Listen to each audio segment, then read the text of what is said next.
ಹೊಟ್ಟೆನಲ್ಲಿ ಉಸಿರಾಡೋದು ನೋಡಿದ್ದೀರಾ? ಸಣ್ಣ ಮಕ್ಕಳನ್ನ ನೋಡಿದ್ದೀರಾ?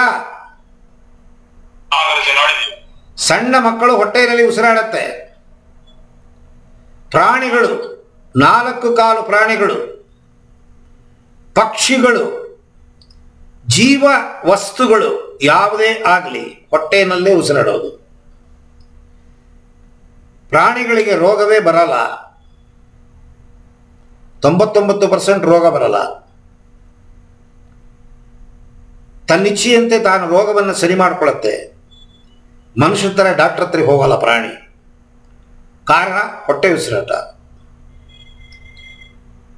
ನೀವು ತಗೋತಾ ಇರೋ ಪ್ರಾಣಶಕ್ತಿ ಕಡಿಮೆ.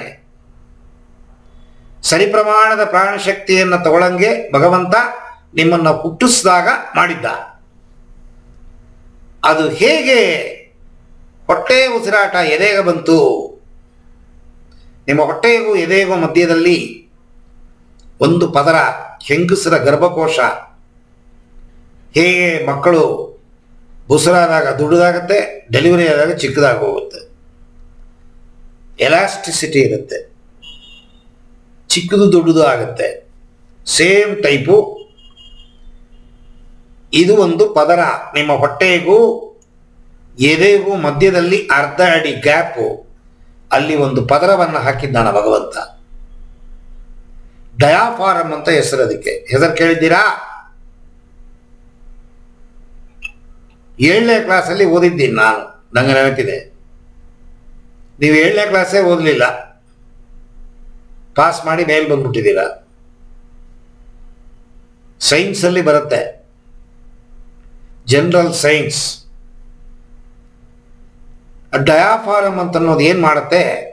ನೀವು ಗಾಳಿಯನ್ನು ತಗೊಂಡಾಗ ಹೊಟ್ಟೆಯ ಕೆಳಗೆ ತಳ್ಳಿ ಜಾಸ್ತಿ ಜಾಗವನ್ನು ಮಾಡಿಕೊಟ್ಟು ಹೆಚ್ಚು ಪ್ರಮಾಣದ ಪ್ರಾಣಶಕ್ತಿ ಒಳಗಡೆ ಹೋಗಂಗೆ ಮಾಡುತ್ತೆ. ಗಾಳಿಯನ್ನು ಬಿಡಬೇಕಾದ್ರೆ ಎದೆಯನ್ನ ಮೇಲೆ ತಳ್ಳುತ್ತೆ ಡಯಾಫಾರಮ್.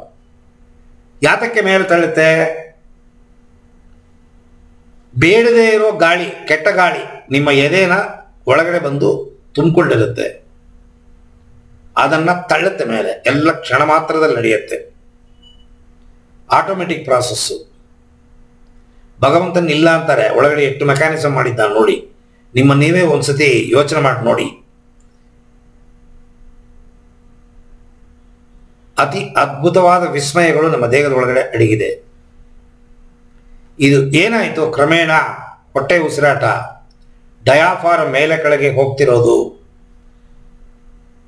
ಚೇಂಜ್ ಆಗೋಯ್ತು. ಈಗ ಹೇಗೆ ಚೇಂಜ್ ಆಗೋಯ್ತು ಅಂತಂದರೆ, ಕಂಡದ್ದನ್ನು ತಿನ್ನೋದು, ಕಂಡ ಹೊತ್ತಲ್ಲಿ ತಿನ್ನೋದು, ವಿಪರೀತವಾಗಿ ತಿನ್ನೋದು, ಸಾತ್ವಿಕ ಆಹಾರವನ್ನು ಬಿಟ್ಟು ಕೊಬ್ಬಿನ ಆಹಾರಗಳನ್ನು ಸೇವನೆ ಮಾಡೋದು. ಭಗವಂತ ಹಿಂಗಿಂಗೆ ಬೆಳಿಬೇಕು, ಹೀಗೆ ಬೆಳಿಬೇಕು ಅಂತ ಲೆಕ್ಕ ನಿಯಮ ಇಟ್ಟಿದ್ದಾನ. 5 ಅಡಿ ಇದ್ರೆ ಇಷ್ಟು ತೂಕ, 6 ಅಡಿ ಇದ್ರೆ ಇಷ್ಟು ತೂಕ, 6 7 ಅಡಿ ಇದ್ರೆ ಇಷ್ಟು ತೂಕ, 4 ಅಡಿ ಇದ್ರೆ ಇಷ್ಟು ತೂಕ ಲೆಕ್ಕ ಮಾಡಿ ನಮ್ಮನ್ನು ಸೃಷ್ಟಿ ಮಾಡಿದ್ದಾನ. ಭಗವಂತ ನಮ್ಮನ್ನು ಸೃಷ್ಟಿ ಮಾಡ್ದಂಗೆ ನಾವಿಲ್ಲ. ಸಿಕ್ಕಾಪಟ್ಟೆ ತಿಂತೀವಿ, ಬೇಡದೇ ಇದ್ದನ್ನೆಲ್ಲ ತಿಂತೀವಿ. ಕೊಬ್ಬು ಹತ್ತಿ ಹತ್ತಿ ಹತ್ತಿ ಆ ಕೊಬ್ಬು ಎಲ್ಲಿ ಸೇರೋದು ಅಂತ ಗೊತ್ತಿಲ್ಲದೆ ಹೊಟ್ಟೆ ಹತ್ರ ಬಂದು ಸೇರುತ್ತೆ.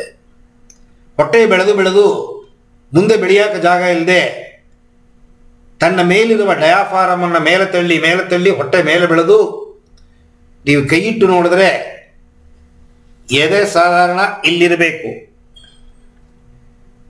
ಇಲ್ಲಿಂದ ಇದೆ ಹೊಟ್ಟೆ. ಇಲ್ಲಿದ್ದ ಡಯಾಫಾರಮ್ಮು ಇಲ್ಲಿ ತಳ್ಳಿಬಿಡ್ತು.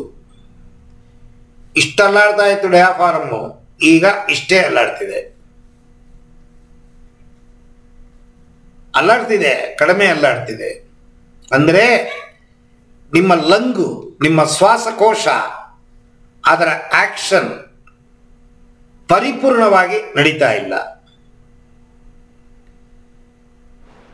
ಕಿಬ್ಬೊಟ್ಟೆ ಶ್ವಾಸ ಆರೋಗ್ಯಕರ, ಮಾನಸಿಕ ದೈಹಿಕ ಆರೋಗ್ಯಕರ ಯಾವುದು ಅಂದರೆ ಕಿಬ್ಬೊಟ್ಟೆ ಶ್ವಾಸ.